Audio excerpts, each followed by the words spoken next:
Hello guys, कैसे हैं आप सब। होप आप सबको मेरी वीडियोस पसंद आ रही होंगी। अगर मेरी वीडियोस पसंद आ रही हैं तो प्लीज़ पहले मेरे चैनल को सब्सक्राइब और लाइक कर दीजिए ताकि कोई भी इम्पॉर्टेंट वीडियोस आप मिस ना कर सकें। और प्लीज़ कमेंट बॉक्स में मुझे बताइए कि आप लोग को मेरे चैप्टर समझ आ रहे हैं या नहीं, कोई सजेशंस हैं या कौन कौन मेरे चैप्टर्स को पढ़कर एग्ज़ाम प्रिपरेशंस कर रहे हैं। मुझे अपने नाम बताइए विद क्लास सेक्शन। ओके, चलिए आज हम पढ़ेंगे आर लाइफ सपोर्ट चैप्टर। मैं ये चैप्टर फुल कवर करने वाली हूँ, पूरा पढ़ेंगे। लेकिन आपके एग्ज़ाम्स में अभी जो PT2 पीरियोडिक टेस्ट 2 हुए थे उसमें यहाँ तक आया था, एयर वाला पार्ट आया था। अब फाइनल्स में इसका वाटर वाला पार्ट आ रहा है, यहाँ से वाटर टू सपोर्ट लाइफ ये, और सेडिमेंटेशन, डिकेंडेशन और प्यूरिफिकेशन ऑफ वाटर ये आपका आ रहा है फाइनल्स में। इससे पहले वाला पीरियोडिक टेस्ट 2 में आया था, पर हम पूरा चैप्टर आज पढ़ेंगे, ठीक है। तो अगर आप अभी फाइनल की तैयारी कर रहे हैं तो आप आगे करके वीडियो आप वो वाला पार्ट देख सकते हैं। तो आइए स्टार्ट करते हैं। आर लाइफ सपोर्ट मतलब हमारी लाइफ का सपोर्ट किससे होता है। मेन जो हमें सपोर्ट मिलता है हमारी लाइफ को, मेन सबसे ज़्यादा 2 चीज़ें मानी जाती हैं, एयर और वाटर, जिसके बिना हम लोग ज़िंदा नहीं रह सकते। एयर, उसके बारे में पढ़ेंगे, उसकी प्रॉपर्टीज़ पढ़ेंगे, और वाटर उसके बारे में पढ़ेंगे। पहले हम पढ़ रहे हैं एयर के बारे में।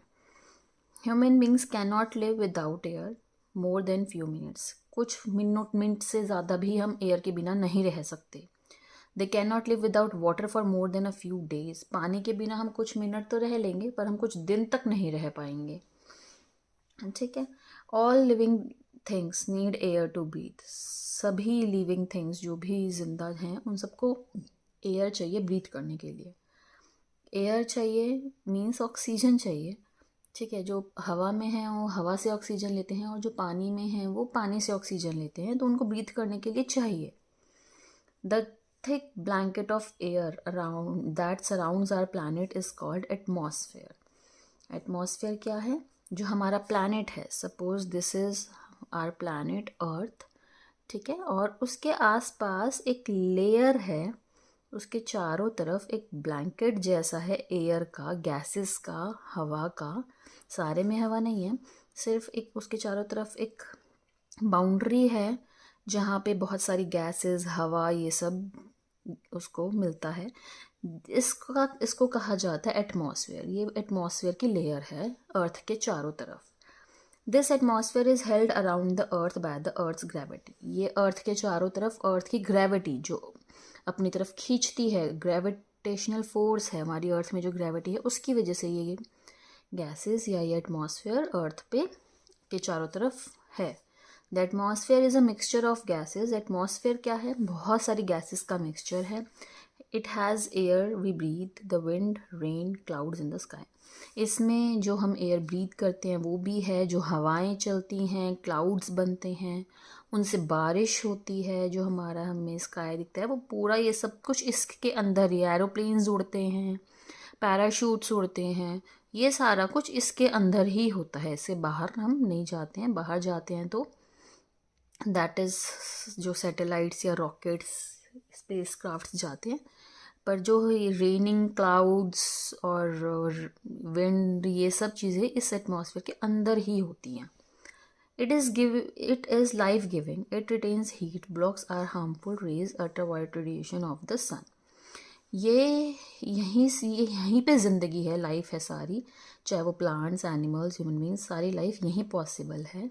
यहीं जो सन की रेज आती हैं, सन की, यहाँ पे सन है, ठीक है, सन की बहुत सारी रेज आती हैं, तो ये एटमॉस्फेयर इसकी हीट को एब्जॉर्ब कर लेता है। बाहर स्पेस में बहुत ठंड है, बहुत ठंडा है, तो यहाँ पे हीट ट्रैप हो जाती है, हीट सारी एक तरीके से इकट्ठी हो जाती है यहाँ पे, और जिस वजह से गर्माहट रहती है और लाइफ पॉसिबल हो पाती है।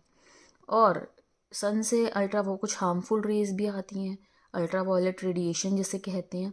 उन हार्मफुल रेज को, जो हमारे लिए ख़तरनाक है, हमें नुकसान पहुंचा सकती हैं, उनको भी ये एटमॉस्फेयर रोकता है, एक तरीके से छान लेता है और हम तक पहुंचने, उसका असर बहुत कम कर देता है, हम तक पहुंचने नहीं देता है। The atmosphere also prevents meteors from hitting the surface of the sun.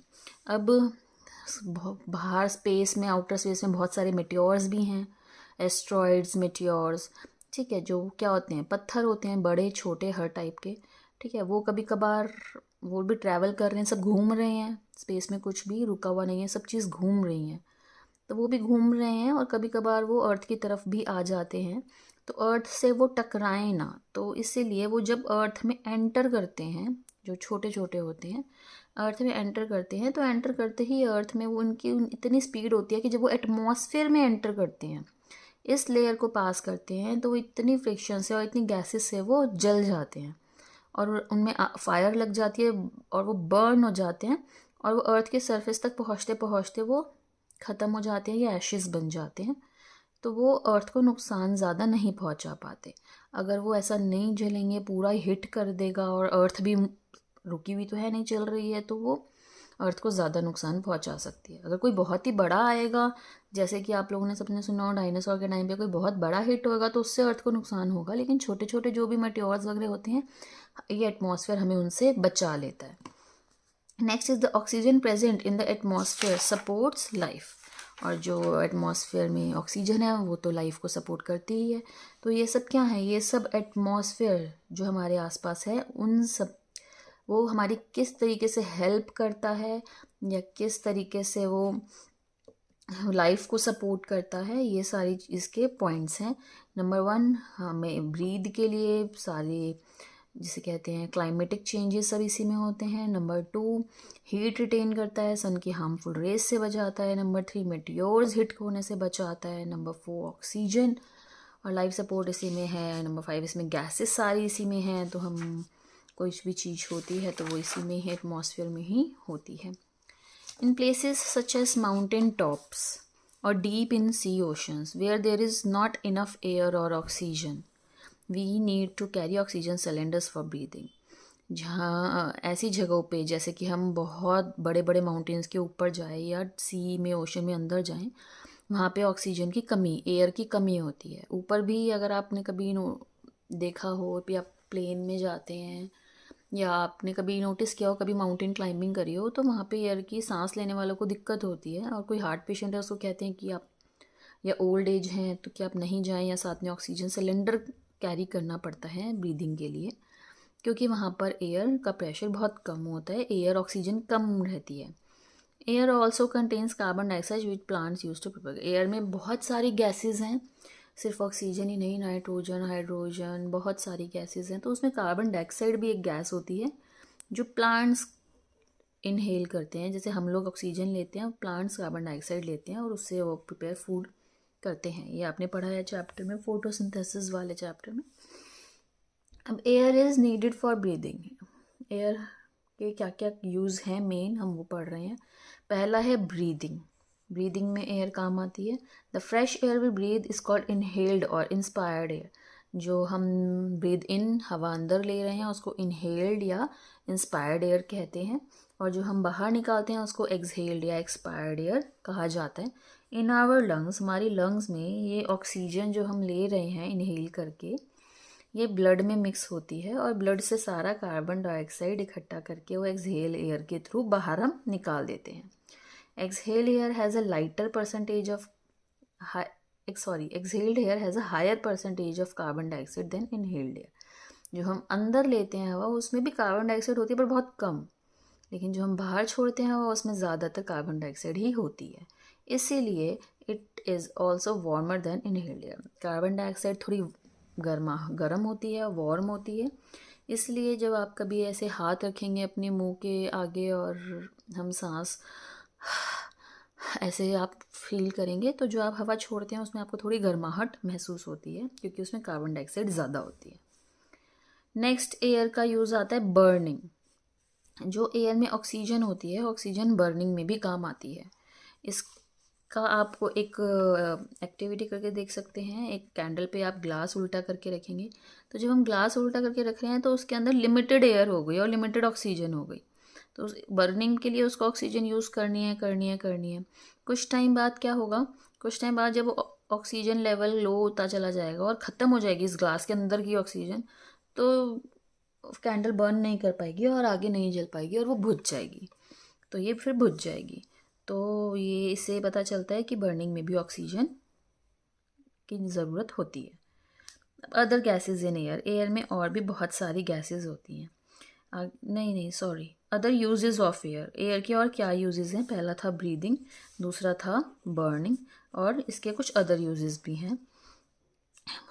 Moving air means wind, wind से पैराशूट्स उड़ते हैं, ग्लाइडर्स उड़ते हैं, काइट्स उड़ती हैं, और एयर से हम फुटबॉल में हवा भर रहे हैं, व्हीकल्स के ट्यूब्स में भी हवा भरते हैं। ठीक है, हम लोग सेल बोट्स जो होती हैं, बहुत बोट्स होती हैं जो हवा की विंड के फ्लो से ही चलती हैं। ब्लेड्स, विंड मिल के ब्लेड्स जो हैं हवा से घूमते हैं, ठीक है, जिससे पानी भी लाया जाता है या फिर इलेक्ट्रिसिटी जनरेट होती है। ये सब कैसे होती है, ये सब आप आगे क्लासेस में पढ़ेंगे कि जो विंड मिल होते हैं या जो पानी में एक वाटर में भी लगाए जाते हैं, ठीक है, तो वो विंड मिल्स के घूमते हैं, उससे एक्चुअल में इलेक्ट्रिसिटी जनरेट की जाती है। अब पढ़ेंगे हम लेयर्स ऑफ एटमॉस्फेयर। ये जो एटमॉस्फेयर है चारों तरफ, हमने यहाँ पे पढ़ा कि ये अर्थ है, अर्थ के चारों तरफ जो एटमॉस्फेयर है, उस एटमॉस्फेयर में बहुत सारी अलग अलग टाइप के लेयर हैं। ठीक है, 5 टाइप के लेयर हैं। पहला है ट्रोपोस्फेयर, मतलब ये अर्थ है, इसके ऊपर है ये पहली ट्रोपोस्फेयर, उसके ऊपर है फिर ये है stratosphere, then mesosphere, thermosphere and the last is exosphere. Troposphere में क्या होता है, ये फर्स्ट लेयर है जो अर्थ की सरफेस के चारों तरफ है। वेदर्स सारे इसी में चेंज होते हैं, लाइक गर्मी है, सर्दी है, रेनी हो रहा है, क्लाउड्स आ रहे हैं, ये सब वेदर इसमें चेंजेस होते हैं। ठीक है, कभी हवा चल रही है, कभी सनी है, इस तरीके से। स्ट्रेटोस्फेयर सेकेंड लेयर है, इसमें एयरक्राफ्ट्स इस लेयर में उड़ते हैं। ठीक है, ओजोन लेयर भी इसमें है। ये क्वेश्चन आता है कई बार कि ओजोन लेयर किस लेयर, एटमॉस्फेयर के किस लेयर में ओजोन लेयर होती है। तो ओजोन एक गैस का नाम है जिसकी एक लेयर है चारों तरफ। ठीक है, तो ये स्ट्रेटोस्फेयर में होती है जो कि अल्ट्रावायलेट रेज को एब्जॉर्ब कर लेती है और हम तक नहीं पहुंचने देती। ये रेज बहुत हार्मफुल होती हैं, इनसे स्किन कैंसर भी हो सकता है। Next third layer is mesosphere, जो भी मेट्रॉइड्स, छोटी छोटी रॉक्स आती हैं वो इस लेयर में बर्न जल जाती हैं, जो स्पेस से आती हैं और ये अर्थ तक नहीं पहुंच पाती। नेक्स्ट इज थर्मोस्फेयर, ये फोर्थ लेयर है, जितने भी स्पेस शटल एयरक्राफ्ट्स वो जो ट्रैवल करते हैं वो इस लेयर में करते हैं। Next is exosphere, exosphere fifth layer है, इसके बाद आउटर स्पेस स्टार्ट हो जाता है। ठीक है, अब आगे हम पढ़ेंगे कंपोजिशन ऑफ एयर। एयर में बहुत सारी टाइप की गैसेस होती हैं, सिर्फ ऑक्सीजन या कार्बन डाइऑक्साइड नहीं होती, तो हम उसके बारे में पढ़ेंगे और उनके यूजेस भी पढ़ेंगे। जो हम एयर ब्रीथ करते हैं उसमें बहुत सारी गैसेस हैं। क्लीन एयर, जो एक साफ़ हवा, जैसे हमारी दिल्ली की हवा तो पॉल्यूटेड है, बहुत पॉल्यूशन है, उसका अगर आप परसेंटेज देखेंगे तो बहुत सारी आपको हार्मफुल और डेंजरस गैसेस ही मिलेंगी। लेकिन जो एक साफ़ हवा होती है, कहीं आप दूसरी जगह, दूसरी सिटी में जाएं या कहीं माउंटेन पे गए हैं, कहीं गए हैं जहाँ एक साफ़ बिल्कुल क्लीन एयर है, वहाँ अगर आप एक नॉर्मल परसेंटेज देखें तो 78% नाइट्रोजन होती है, ज़्यादातर नाइट्रोजन ही है। उसके अलावा 21% ऑक्सीजन है, और बाकी जितनी भी गैसेस बच गई बहुत सारी, वो अदर गैसेस 1% ही हैं, जिसमें आर्गन आ गई, कार्बन डाइऑक्साइड आ गई और अदर गैसेस आ गई।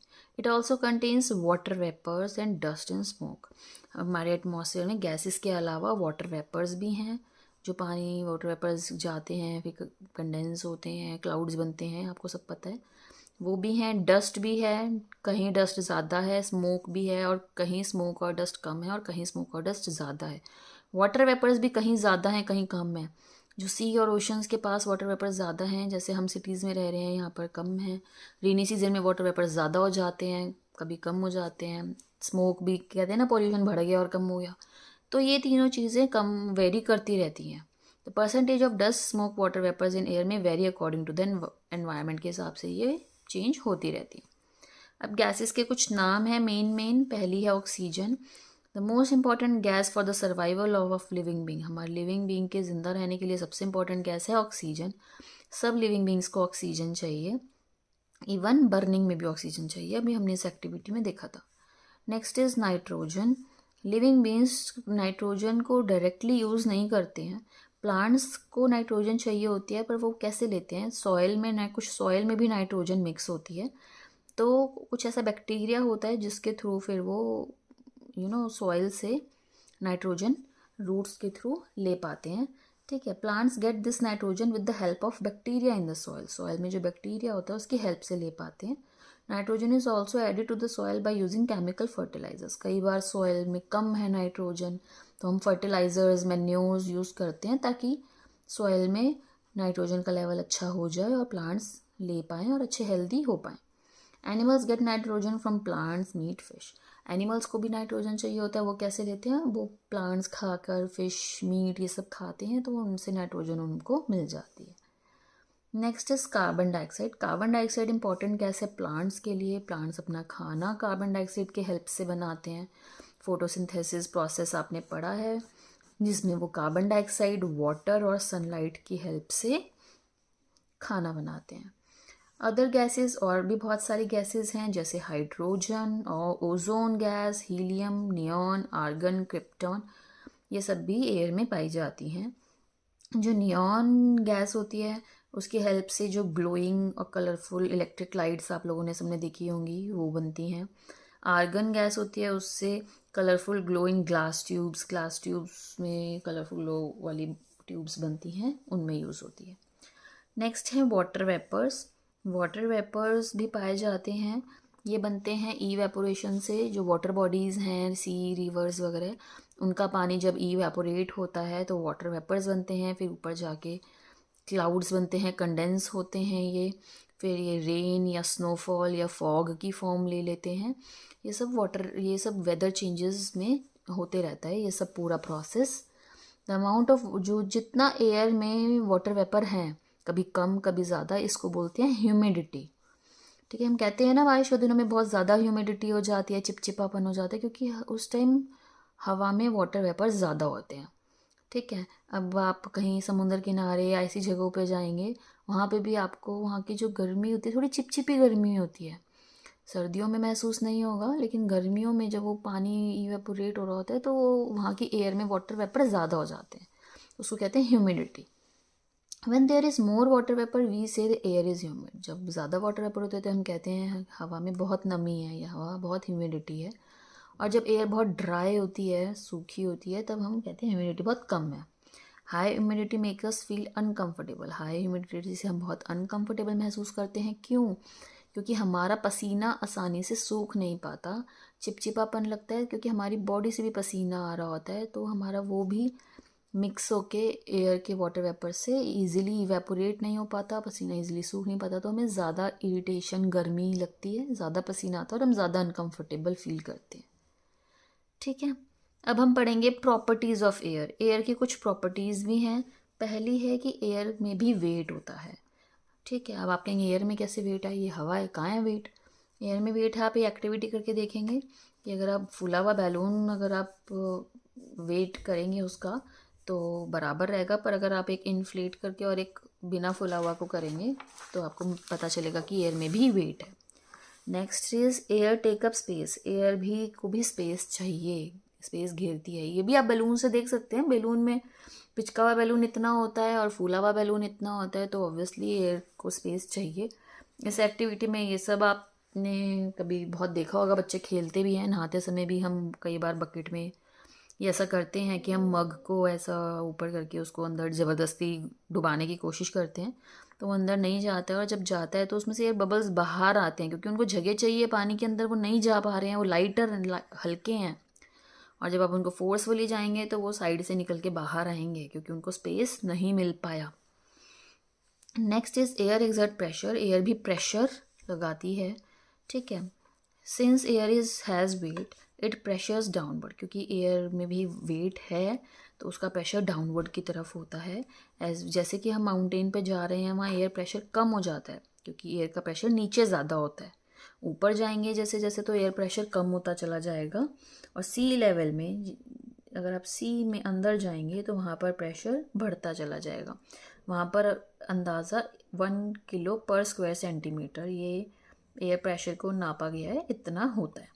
We make use of air pressure in doctor syringe. आपने देखा होगा कि डॉक्टर की जो सीरेंज होती है उसमें एयर प्रेशर का ही यूज़ होता है।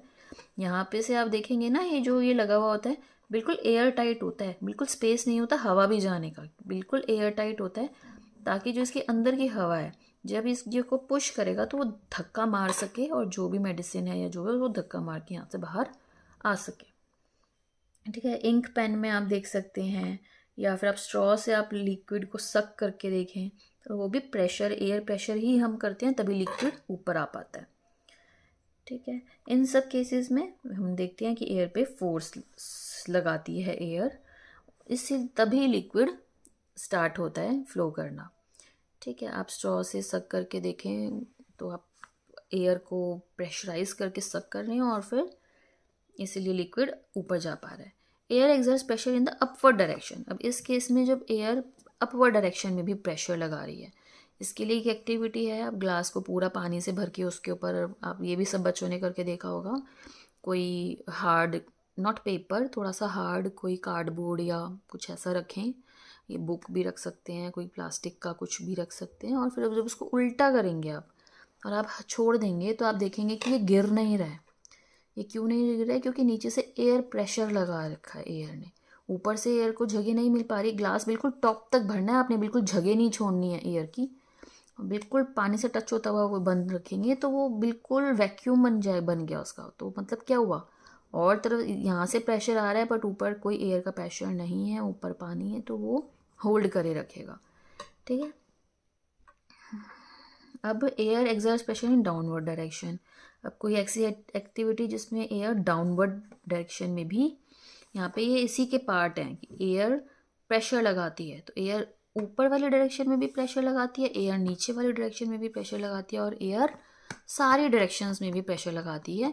तो मतलब एयर का प्रेशर है, हर तरीके से आप एयर का प्रेशर एनालाइज कर सकते हैं। ठीक है, एयर का प्रेशर होता है, इसमें समझाया गया एयर का प्रेशर होता है, यहाँ पे आपने अपवर्ड पढ़ा। इसमें आप क्या करेंगे, खाली प्लास्टिक की बोतल लेंगे जिसमें नीचे होल कर देंगे। ठीक है, अब ऊपर तो उसमें पानी भर के एक बार आप उसके होल्स पे हाथ रख लें या टेप लगा दें, फिर उसमें पानी भर के उसकी कैप बंद कर दें। अब जब आप टेप आप हटा दें, जब आप टेप हटा देंगे तो आप देखेंगे कि पानी नहीं बह रहा है, पानी एकदम से नहीं निकलेगा। आप धीरे धीरे उसका ढक्कन खोलें तो उससे क्या होगा, उसमें एयर जाएगी और एयर पानी पे प्रेशर डालेगी नीचे की तरफ। और जब पानी में, जब ढक्कन बंद था तो कोई एयर नहीं जा रही थी, जैसे ही आप ढक्कन धीरे धीरे खोल रहे हैं, जैसे उसमें एयर जा रही है, पानी पे प्रेशर डाल रही है, तो पानी उन होल्स में से निकलने लगेगा। आप फिर से बंद कर देंगे, फिर से स्टॉप हो जाएगा, फिर धीरे से खोलेंगे, फिर से पानी निकलने लगेगा। इससे होता है कि एयर प्रेशर डाउनवर्ड की तरफ लगाती है। Next is air exert pressure in all directions. सब डायरेक्शंस में भी प्रेशर लगाती है। इसके लिए आप क्या कर सकते हैं, इसमें एक्टिविटी जो दी हुई है कि आप एक खाली टिन लें, उसमें एक बलून डालें और उस बलून को फुलाएं और बहुत हार्ड फुलाएं ताकि वो टिन के अंदर पूरा फिल हो जाए। ठीक है, अब आप उसको टाइट, नेक वेरी टाइटली, अब आप बैलून को बांध दें, लिफ्ट द बैलून अप, अब आप बैलून को ऊपर उठाएं। The air inside the balloon pressures on all sides and it can easily help to lift the tin up. अब जब पिचका हुआ था बैलून तो बैलून इतना सा था और आसपास हवा थी जब टिन के अंदर भी था, लेकिन अब जो वो भर गया तो उसने एयर बैलून के अंदर से प्रेशर लगा रही है और जिस वजह से टिन को भी उसने होल्ड कर लिया है। ठीक है, पूरा प्रेशर उसने लगा दिया है टिन के अंदर और कोई खाली स्पेस नहीं बचा, पूरा बैलून फिल हो गया। और अगर आप बैलून को उठाएंगे तो टिन भी ऊपर उठेगा। तो इससे पता चलता है कि वो सारी डायरेक्शंस में एयर प्रेशर लगा रही है। ठीक है, यहाँ तक था जो हमारा पीछे आया था पीरियोडिक टेस्ट 2 में। अब आगे आ रहा है water to supports life. Final exams में यहाँ से स्टार्ट हो रहा है। Water is important as air for our survival. जैसे कि एयर इम्पॉर्टेंट है वैसे वाटर भी इम्पॉर्टेंट है हमारे सर्वाइवल के लिए। हमें पानी, जब हम प्यासे हो, जब हमें प्यास लगती है तब हम पानी पीते हैं। हम बहुत टाइम तक प्यासा नहीं रह सकते, कुछ मिनट तक रह सकते हैं, पर कुछ आवर्स के लिए डिफ़िकल्ट हो जाता है, और अगर हमें फुल फ्यू डेज तो बहुत ही डिफ़िकल्ट हो जाता है। प्लांट्स भी नहीं रह सकते पानी के बिना। प्लांट और पानी के और भी बहुत यूजेस हैं। हम कुकिंग में, नहाने में, काम करने में, लाइक सफाई है या व्हीकल्स धोना है, घर की सफाई, बर्तन की सफाई, बहुत सारे कामों में, कंस्ट्रक्शन वर्क में भी, सीमेंट वगैरह में, हर चीज़ में पानी का यूज़ होता है, मिक्स करके काम होता है। ठीक है। It is important for us to drink pure water, ये बहुत इंपॉर्टेंट है हमारे लिए कि हम साफ़ पानी पिए, नहीं तो बीमारियाँ आएंगी। जो सबसे प्योरेस्ट फॉर्म मानी गई है नेचुरल वाटर की, वो मानी गई है रेन वाटर, क्योंकि जब पानी इवेपोरेट होता है वो सारी गंदगी नीचे छोड़ जाता है, सिर्फ साफ़ पानी इवेपोरेट होता है और फिर वो रेन बन के बरसता है, तो वो बिल्कुल साफ़ पानी होता है। पर हमारे यहाँ पे रेन, इतना पॉल्यूशन है दिल्ली में, तो रेन का वाटर भी हम लोग साफ़ नहीं मानते। इवन जब पहली या दूसरी रेन होती है तो हम लोग कहते हैं कि बच्चों को भी कि नहीं रेन में जाओ, क्योंकि वो एक तरीके से एसिड रेन मानी जाती है, क्योंकि इतना हार्मफुल गैसेस हैं एयर में, और रेन से वो गैसेस और हार्मफुल हो जाती हैं, तो वो एसिड रेन कहा जाता है। ताकि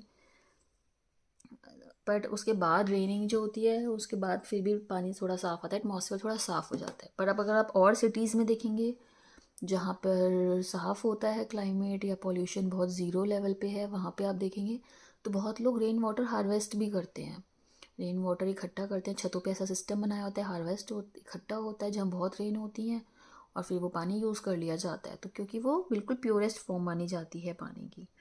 rain water can dissolve substances from air, collect dirt. Rain water में कुछ सब्सटेंसेस भी एयर से मिक्स हो सकते हैं, डर्ट, कुछ लिविंग या dead things and other impurities. This water, इसलिए इस पानी को प्यूरीफाई करना ज़रूरी है पीने के लिए, पीने लायक बनाने के लिए। अब पानी में किस टाइप की इम्प्योरिटीज़ होती हैं? पानी में 3 टाइप की इम्प्योरिटीज़ होती हैं। पहली है इनसॉल्यूबल। इनसॉल्यूबल मतलब जो पानी में मिक्स नहीं हो सकती, अलग अलग घूमती रहती है, कोई कंकड़, मिट्टी, लाइक दैट। सॉल्यूबल इम्प्योरिटीज़ जो पानी में मिक्स हो जाती हैं, हम देख नहीं पाते, हमें देखने में लगेगा ठीक है पानी, पर पानी में मिक्स होती है। और कुछ होते हैं जर्म्स होते हैं जो बीमारियाँ फैलाते हैं। ठीक है। ये एक्टिविटी है कि आप पानी को टेस्ट ट्यूब में किसी चीज़ में लीजिए और 2 चम्मच उसमें नमक मिलाइए, और फिर आप देखिए, ऐसा आप चीनी भी मिलाकर देखें, copper sulphate, gravel, tea leaves, talcum powder, बहुत सारी चीज़ें मिलाकर देखें, तो आप पता चलेगा कुछ चीज़ें मिक्स हो पाती हैं सॉल्यूबल, कुछ नहीं हो पाती इनसॉल्यूबल। तो हमने देखा कि कुछ नहीं हो पाती, कुछ हो पाती हैं। ठीक है। तो जब हम किसी चीज़ में, पानी में कोई चीज़ मिला रहे हैं, लाइक चीनी या नमक, तो जो जो लिक्विड है उसको कहा जाता है सॉल्वेंट, जो उसमें हम मिला रहे हैं उसको कहा जाता है सॉल्यूट, और जब ये मिक्स हो जाता है, जो इनका मिक्सचर बनता है, उसको कहा जाता है सॉल्यूशन। ठीक है। तो ये सॉल्यूशन बन जाता है जब हम किसी चीज़ में कोई मिलाते हैं। अब कैसे हम ये इम्प्योरिटीज़ रिमूव करें? पहला है रिमूवेबल ऑफ इनसॉल्युबल इम्प्योरिटीज, जो मिक्स नहीं हो पाती। उसके लिए एक तरीका है सेडिमेंटेशन एंड डिकेंटेशन। आप एक बीकर में वो पानी लें और उसको बिल्कुल डिस्टर्ब ना करें, थोड़ी देर के लिए रखा छोड़ दें। उससे क्या होगा कि भारी होती हैं वो चीज़ें पानी के मुकाबले, तो पानी में नीचे बैठ जाती हैं। फिर आप एक साफ़ बीकर लें और उसमें वो ऊपर का पानी आप ट्रांसफ़र कर दें और गंदा नीचे का छोड़ दें। तो जब ये बैठते हैं, इस प्रोसेस को कहते हैं सेडिमेंटेशन, और जब हम साफ़ पानी दूसरे कैन में ले लेते हैं, इसको कहते हैं डिकेंटेशन। ठीक है। तो ये चीज़ फ़िल्टर पेपर से भी होती है। फ़िल्टर पेपर होता है, आता है, उसको आप ऐसा कोन बना के आप इसमें लगाएं अगर फ़नल में किसी में, तो वो छन जाता है एक तरीके से, और इम्प्योरिटीज़ यहाँ रह जाती हैं और सारा पानी छन के नीचे चला जाता है। फिल्ट्रेशन भी बोलते हैं इसको। ठीक है। अब है अभी हमने पढ़ा इनसॉल्युबल इम्प्योरिटीज़ हटाने का। अब हम पढ़ रहे हैं सॉल्युबल, जो मिक्स हो रखी हैं वो इम्प्योरिटीज़ हटाने का तरीका। इनको हटाने के 2 तरीके हैं, मतलब एक ही तरीका है। जैसे ये तरीका था, इसमें 2 पार्ट थे, सेडिमेंटेशन और डिकेंटेशन। ऐसे ये एक तरीका है, यहाँ पे आप पढ़ेंगे, इसको इवेपोरेशन एंड डिस्टिलेशन कहा जाता है, जिसमें क्या करा जाता है कि जो ये गंदा पानी है, यहाँ पे इस पर आग लगाई गई और इस पानी को गर्म बॉइलिंग पे लाया गया। जब इसके इवेपोरेट होएगा, जैसे मैंने आपको बताया कि रेन वाटर भी इवेपोरेट होता है, इसलिए वो साफ़ है, तो गंदगी यहाँ नीचे छूट जाती है और साफ़ पानी इवेपोरेट हो रहा है। अब ये ऊपर से बंद है, तो ये कहाँ जाएंगे वेपर्स? इधर जा रहे हैं। यहाँ पे हमने क्या किया, यहाँ पे इसको एक कूलिंग इफेक्ट देना है हमें। ठीक है। तो कूलिंग इफेक्ट क्या करा, यहाँ पे हमने इस पर एक कवर लगा दिया, जो कि जिसमें कि ठंडा पानी जा रहा है। तो और ठंडा पानी जब इसमें से जा रहा है, यहाँ से आ रहा है और इधर जा रहा है, तो जब ये ठंडा पानी जा रहा है तो इधर की ट्यूब बहुत ठंडी हो गई, तो ये वेपर्स ठंडे होके दोबारा वाटर ड्रॉपलेट्स बन के इसमें इकट्ठा हो रहे हैं। तो दिस इज़ इवेपोरेशन। और जो and this is condensation, evaporation and condensation. ये प्रोसेस है पूरा जिससे पानी या कोई भी लिक्विड को हीट किया जाता है, तो इवेपोरेशन हो गया, और फिर डिस्टिलेशन से इसकी इम्प्योरिटीज सारी हटा दी जाती हैं। In distillation, impure water is heated till it start boiling. On boiling, the water evaporates and the impurities remain behind. Evaporate या impurities यहाँ पीछे रह गई सारी। The water vapors enter the condenser. Vapors सारे condenser में add हुए, जहाँ पे which is kept cool by the cold water circulated around it. यहाँ पे ठंडा पानी क्योंकि चल रहा है इसलिए ये ठंडा होता है, जिसकी वजह से water vapors change into water again. And it collect in flask below. Distilled water is purest form of water. इसको pure माना गया है, और it does not contain any impurities or germs. इसमें कोई impurities या germs नहीं होते. The impurities that were dissolved in water were left behind in the heating flask. जो भी पानी में impurities थी वो इस heating flask में पीछे छूट गई. This water is mainly used in car batteries, science experiment और medicines में भी ये use किया जाता है. अब प्योरिफिकेशन ऑफ ड्रिंकिंग वाटर, जो पीने का पानी है उसको किस तरीके से प्योरिफिकेशन किया जाता है। हमें हेल्दी रहने के लिए, हेल्दी लिविंग के लिए पानी को प्योरीफाई करना बहुत ज़रूरी है, पीने के लिए भी और कुकिंग में जो यूज़ होता है उसके लिए भी।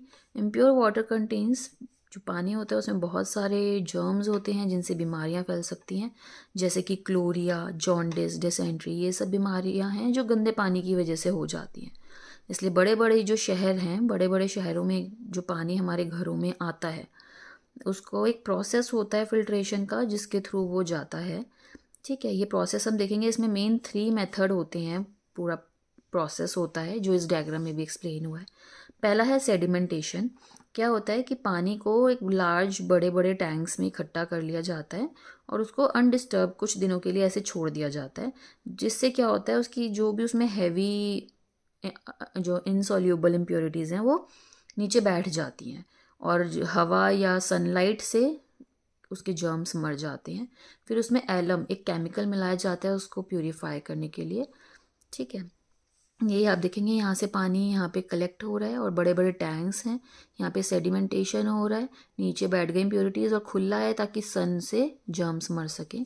फिर नेक्स्ट प्रोसेस, आफ्टर सेडिमेंटेशन के बाद यहाँ आ रहा है पानी, यहाँ पे फिल्ट्रेशन हो रहा है। After sedimentation water is filtered through clean sand beds to remove finer suspended particles.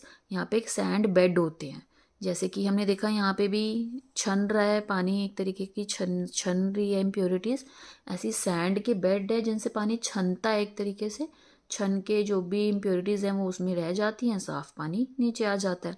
तो यहाँ पे हुआ फिल्ट्रेशन प्रोसेस। उसके बाद पानी नेक्स्ट यहाँ गया, यहाँ पे होगा क्लोरोनाइजेशन। क्लोरोनाइजेशन, पानी को डिसइंफेक्टेड किया जाता है, उसमें छोटी कम क्वांटिटी में क्लोरीन गैस मिलाई जाती है जिससे जर्म्स मर जाते हैं, और अब ये पानी पीने के लिए सेफ़ है। उसके बाद ये घरों में पाइप्स लाइंस के थ्रू भेजा जाता है। हम पानी को पीने के लिए, साफ़ बनाने के लिए और भी तरीके हैं जो हम घरों में करते हैं। सबसे आसान और सबसे यूज़फुल तरीका है बॉइलिंग वाटर। 10 मिनट तक बॉयल करिए, फिर उसको किसी साफ़ कपड़े से या साफ़ छन्नी से छान कर साफ़ बर्तन में भर लीजिए। नेक्स्ट है वाटर फिल्टर्स। हमारे घरों में आप सबने देखा होगा वाटर फिल्टर्स यूज़ होते हैं। हमें जो वाटर फिल्टर्स में भी फ़िल्टर लगे होते हैं जिनमें गंदगी इकट्ठी हो जाती है, तो बहुत ज़्यादा नीड होती है कि हम उनको भी टाइम टू टाइम साफ़ करते रहें, नहीं तो उसमें जर्म्स की ब्रीडिंग स्टार्ट हो जाती है। ब्रीडिंग मतलब और नए जर्म्स पैदा होने शुरू हो जाते हैं और बढ़ जाते हैं। नेक्स्ट है पोटेशियम परमैंगनेट क्रिस्टल्स मिक्स किए जाते हैं पानी में, जिनसे जर्म्स मरते हैं। अंडरग्राउंड वाटर जो कहा जाता है, जो बारिश का पानी पड़ता है और ज़मीन सोख कर अंदर चला जाता है। एक्चुअली हमारी ज़मीन में भी बहुत सारी लेयर्स होती हैं, पत्थरों की, सैंड की, रॉक्स की।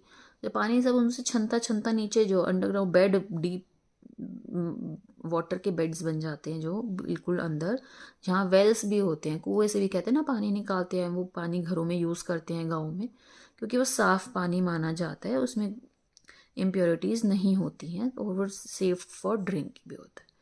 तो ये था हमारा चैप्टर जो यहाँ पे कंप्लीट हो गया है। अगर आपको कोई डाउट है या कोई भी क्वेश्चन है, क्वेरी है, तो प्लीज़ मुझे कमेंट बॉक्स में ज़रूर भेजें। Thank you so much.